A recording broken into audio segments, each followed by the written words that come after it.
Hello friends, this is Ayush and in this video we'll be discussing the quant section of GIPMAT 2021.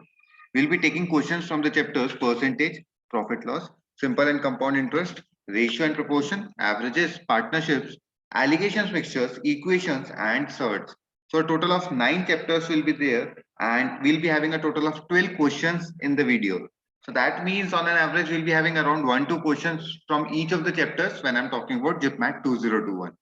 So let's begin with it. It's question number 1 on the screen. It's a question from percentage. So let's begin with it.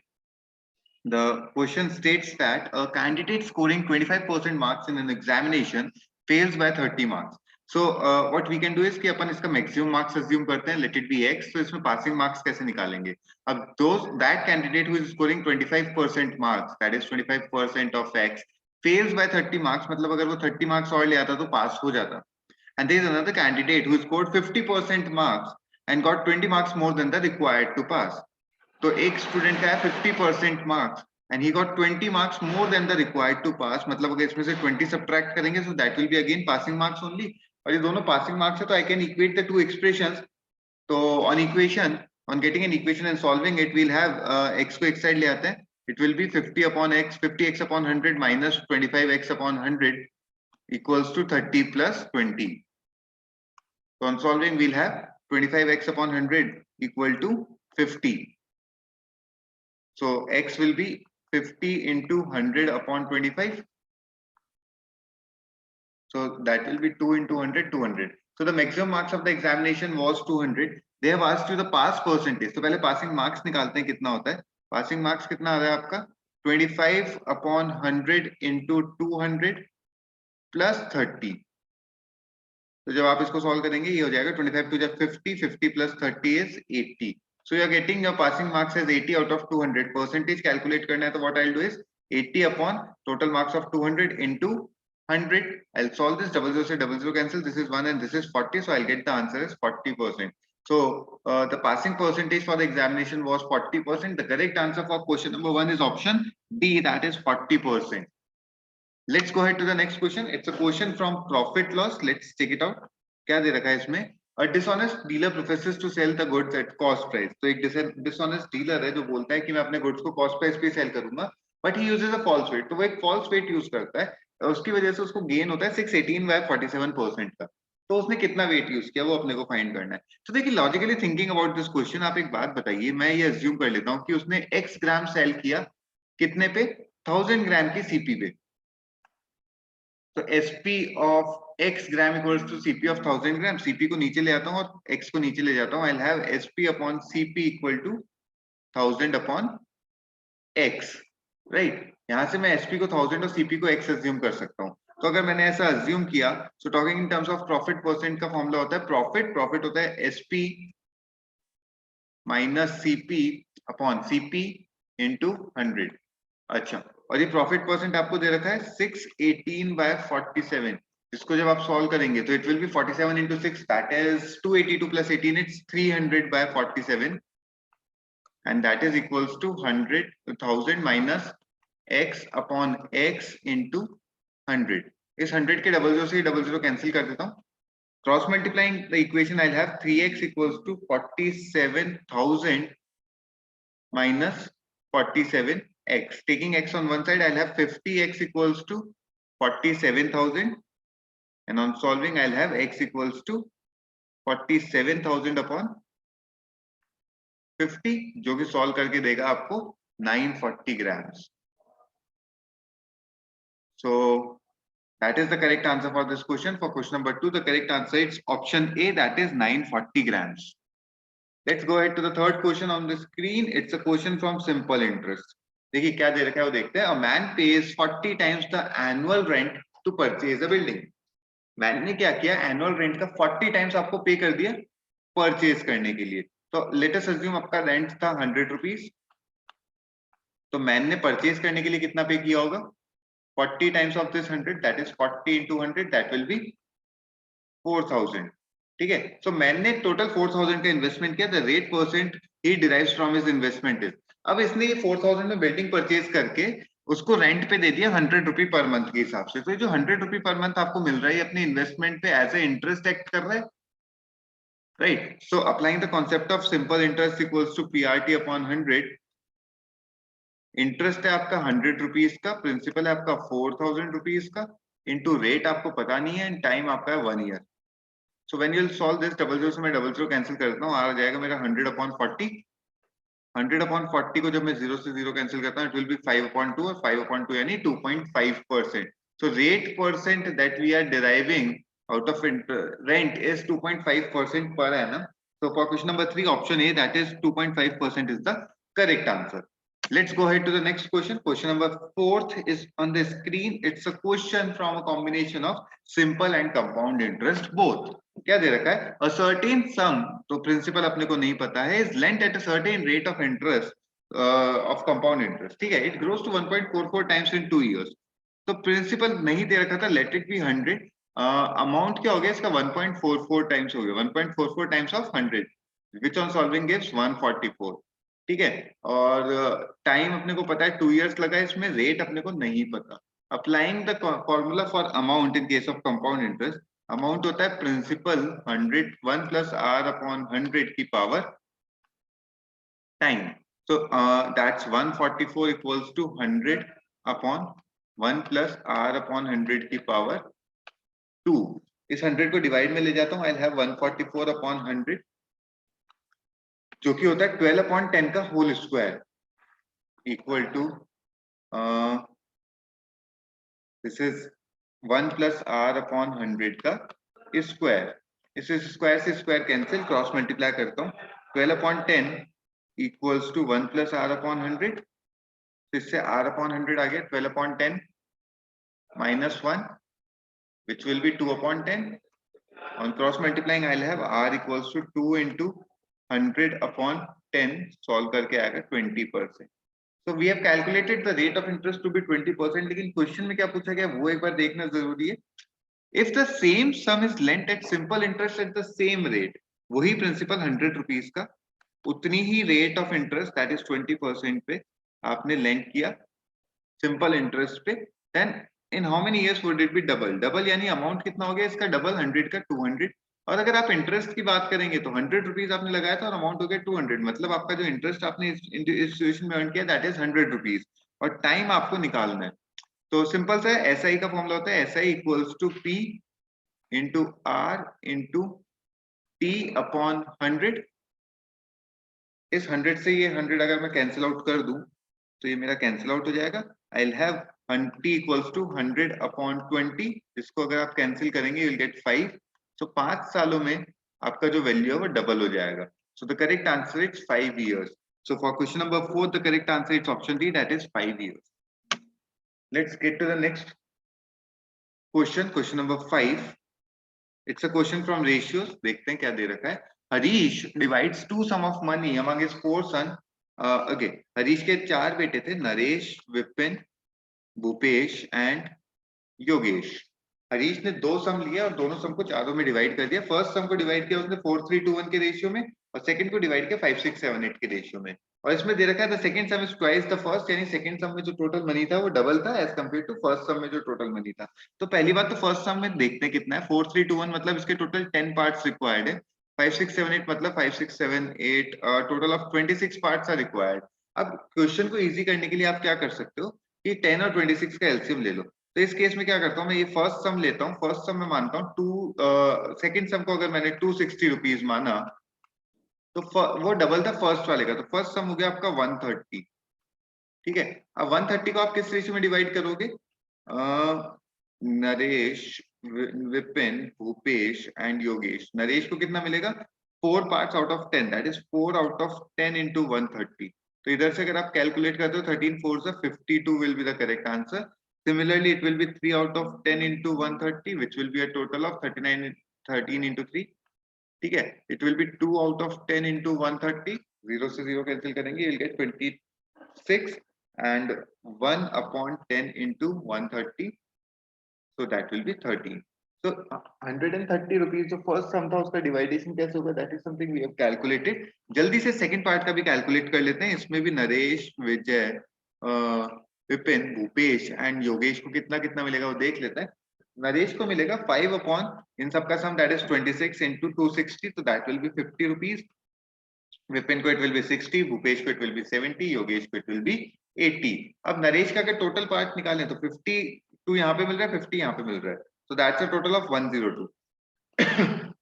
Vipin का निकालें तो it will B 39 and 60, that's a total of 99।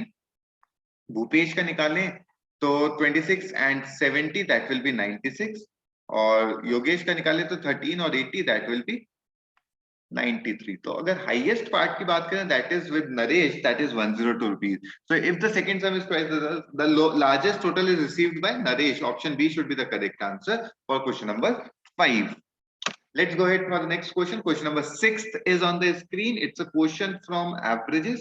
Let's try to sort it out. In a cricket team of 11 players, the average age is 28 years.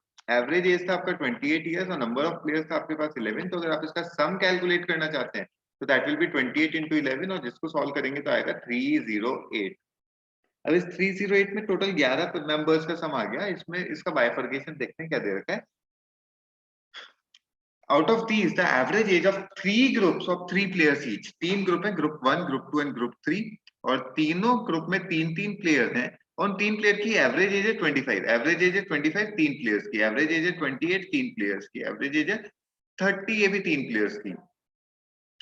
तो इनकी total as निकालने की कोशिश करें, that should be 75, that should be 84 and that should be 90। ठीक है, इसके बाद क्या दे रखा है, in these groups the captain and the youngest player are not included and the captain is 11 years older than the younger. तो इसके बाद यंगर मेंबर को y ले लो, तो इसके अलावा y x प्लस 11 आएगा आपका ये captain and younger player. Younger x का है तो ये x प्लस 11 का है कैप्टन। ठीक है, ये सारा ऐड करके आपके टोटल 11 प्लेयर्स होगा, उनका सम होना चाहिए 308 के equal. When you'll solve 308, it will be 308 equals to 75 plus 84. That will be 159. 159 plus 90 is 249 plus 11 is 260 plus 2x. So जब आप solve करेंगे, you'll get 2x equals to 48 और you'll get x equals to 24। Youngest player जो आपका था वो x का था, और कैप्टन जो था वो x प्लस 11 का था। आपसे पूछिए एज ऑफ द कैप्टन, तो that will be x plus 11, that is 24 plus 11। A total of 35 years should be the age of the captain, and that should be the correct answer. So for question number 6, the correct answer is option C, that is 35 years. Let's go ahead to the next question. Question number 7 is a question from partnership. Let's try to check it out. क्या दे रखा है, A is a working and B is a sleeping partner। अब देखिए working partner और sleeping partner क्या होता है। Working partner is the one जो इन्वेस्ट तो करता है, साथ में पार्टिसिपेट भी करता है बिजनेस में, और sleeping partner is the one जो केवल इन्वेस्ट करता है। तो वर्किंग पार्टनर को प्रॉफिट शेयर के अलावा कुछ सेपरेट स्टेक होल्डिंग मिलता है जो स्लीपिंग पार्टनर को नहीं मिलता है। यहाँ पे क्या दे रखा है वो देख लेते हैं। ए ने इन्वेस्ट किया 12,000, बी ने इन्वेस्ट किया 20,000। मतलब इनमें जो प्रॉफिट डिवाइड होगा वो 3:5 के रेशियो में होना चाहिए। आगे दे रखा है A receives 10% of the profit for managing and the rest is divided in the proportion of their capital and the total profit is 9600। Total जो आपका प्रॉफिट है वो 9600 है। इसमें से पहले ए की बात करें तो ए को मिल गया 10% फॉर मैनेजिंग, और 10% ऑफ 9600 होता है 960। तो आपके पास जो रिमेनिंग प्रॉफिट बचा दैट विल बी 90%, और 90% हो जाएगा इनका आई गेस 8640। इसमें ए और बी को डिवाइड करना है 3 और 5 के रेशियो में, तो ए को मिल जाएगा 3/8 इंटू 8640, जिसको अगर आप सॉल्व करते हैं तो इट विल बी 1080। 1080 इंटू 3 हो जाएगा 3240। तो ए का अगर टोटल शेयर निकालने की कोशिश करें तो उसको 3240 तो मिला प्रॉफिट शेयर में, प्लस 960 उसको मिला वर्किंग के लिए, तो टोटल हो गया 002 and 4 0 4200 should be the total amount or the total money received by A. So for question number 7, 4200, that is option C should be the correct answer. Let's go ahead. Question number 8 is on the screen. It's a question from allegations and mixtures. क्या दे रखा है, mixture of alcohol and water contains 35% alcohol by weight। ये alcohol है, water है, ये mixture है। इसमें 35% alcohol है, ये दे रखा है if 25 gram of water is added to the mixture of 100 gram। पहले आपके पास 100 ग्राम मिक्सचर था, अच्छा इसमें 35% अल्कोहल है, मतलब अल्कोहल 35 तो वाटर 65 हो गया, और इसमें आपने 25 ग्राम वाटर ऐड कर दिया, मतलब वाटर हो गया आपका फाइनली 90, अल्कोहल हो गया 35 और सोल्यूशन हो गया 125। इसके बाद दे रखा है परसेंटेज ऑफ अल्कोहल बताना है। तो अगर परसेंटेज ऑफ अल्कोहल बताना है तो सिंपल सा हो जाएगा अल्कोहल अपॉन सोल्यूशन इनटू 100। तो 25 से कैंसिल करता हूं, this will be 4 and this will be 5, 5 से cancel 1 and 7, 7 into 4 it's 28. So total final concentration of alcohol in the solution will be 28%. So for question number 8 the correct answer is option B, 28%. Let's go ahead to the next question. It's a question from linear equation. क्या दे रखा है? Member, it should be a number, typing error है, ये number होना चाहिए था. A number consists of two digits whose sum is 8. So whenever we are talking about a two-digit number, generally we assume it to be 10x plus y. ये आपका number है और इसकी digits है x and y. तो x plus y equal to 8. This is the first equation that we are getting. If 18 is added to the number, ये number है, number में आपने 18 add किया, the digits are interchanged. मतलब reverse number बन गया और reverse number 10x plus y का होता है 10y plus x. अब एक साइड y को इधर ले जाओ तो 10y minus y 9y हो जाएगा, x minus 10x minus 9x हो जाएगा, इक्वल टू 18 आ जाएगा, 9 कॉमन लोगे, y minus x equal to 18 upon 9 2 हो जाएगा।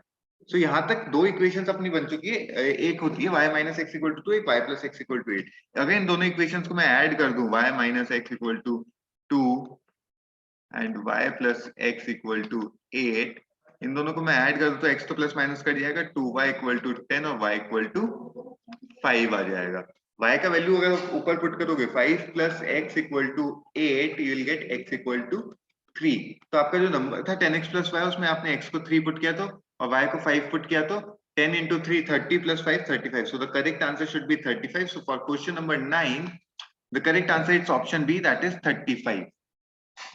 Let's go ahead to the next question. Question number 10th is on the screen. It's again a question from linear equation. देखिए क्या दे रखा है देखते हैं एक बार। 4/7 of the pole is in mud. पोल का टोटल लेंथ कितना था नहीं पता, तो लेट इट बी x। उसका 4/7 पार्ट था मड में। अब इसमें से क्या किया, 1/3 पुल आउट कर दिया, 1/3 पुल आउट कर दिया यानी बाहर निकाल लिया, and 250 centimetre is still in the mud. इस इक्वेशन में आई डोंट फील लाइक किसी को दिक्कत हुआ होगा। What I have to do is I have to take the LCM. 21 LCM लेता हूं, it will be 12x minus 7x equal to 250 centimeter. इसके बाद I'll take the solve the equation 5x upon 21 equals to 250 centimeter. I'll solve this. I'll get x equals to 250 into 21 upon 5. 5 से 250 को cancel किया, ये हो गया 50 में, 50 into 21 हो गया 1050 centimeter. So the total length of the pole is 1050 centimeter. For question number 10 the correct answer is option A, that is 1050. Let's go ahead to the next question. Question number 11 is on the screen. It's a question from surds. तो एक बार इसको कोशिश करते हैं, कोशिश try करते हैं solve करने की। सर्ड्स में देखिए पहला वैल्यू जो दे रखा है आपको, वो दे रखा है 1/√9 माइनस √8। अब देखिए ये सर्ड्स है, अब सर्ड्स को इस पर्टिकुलर वैल्यू को रादर देन जस्ट पूरा एक क्वेश्चन में एक साथ लूं, मैं केवल इसको वैल्यू को देख रहा हूँ और इस वैल्यू को देखते ही मेरे दिमाग में जो सबसे पहली चीज आती है कि इसको सॉल्व करने के लिए मैं क्या कर सकता हूँ, मैं इसको रैशनलाइज कर सकता हूं। तो I will multiply and divide it by √9 plus √8 upon √9 plus √8। तो न्यूमरेटर में मेरे पास बन जाएगा √9 प्लस √8 और डिनोमिनेटर में मेरा बन जाएगा √9 का स्क्वायर माइनस √8 का स्क्वायर। √9 का स्क्वायर होता है a plus b, a minus b equal to a square plus b, a square minus b square लगा है, तो ये हो जाएगा √9 प्लस √8 अपॉन √9 का स्क्वायर होता है 9 माइनस √8 का स्क्वायर होता है 8। सो अल्टीमेटली सॉल्व करके आ जाएगा √9 प्लस √8 अपॉन 1 लिखने की नीड नहीं है। तो अब मैं सबको इंडिविजुअली सॉल्व करने की जगह जनरलाइज कर देता हूँ। 1/√9 माइनस √8 को आप √9 प्लस √8 लिख सकते हो न्यूमरेटर में, माइनस 1/√8 माइनस √7 को आप √8 प्लस √7 लिख सकते हो, plus √7 plus √6 minus √6 plus √5 plus √5 plus √4। ये आपका फाइनल एक्सप्रेशन आ जाएगा। जब आप ब्रैकेट ओपन करोगे you will have √9 plus √8 minus √8 minus √7 plus √7 plus √6 minus √6 minus √5 plus √5 plus √4। Cancel करता हूं, माइनस प्लस 5 √5 माइनस 6 √6, 7 से 7, 8 से 8 कैंसिल हो गया। It will B √3, √9 is 3 and √4 is 2, 3 plus 2 5 should be the correct answer for this question. So for question number 11 the correct answer on solving the given expression is 5, that is option D. Let's go ahead to the last question of this video. That's a question again from search. Let's check it out. 2 की power x equal to 3 की power y equal to 6 की power minus z.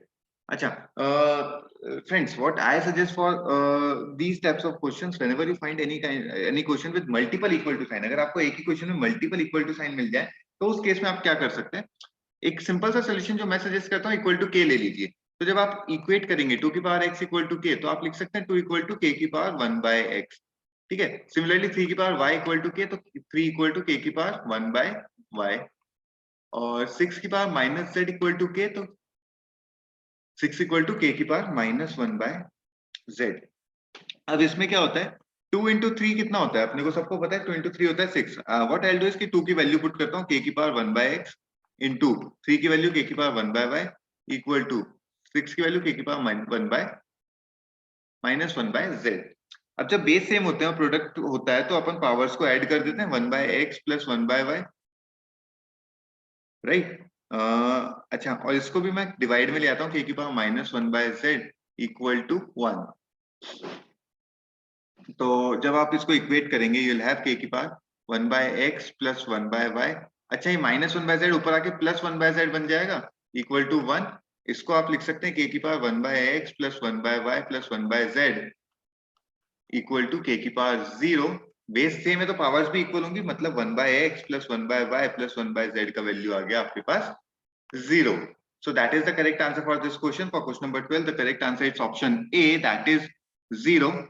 So with this, we are done with 12 questions of GIPMAT 2021 quant section. There will be another 21 questions that will be uploading in 2 more videos. So keep watching, and for any queries, you can WhatsApp us. You can share your queries on Facebook and Instagram as well.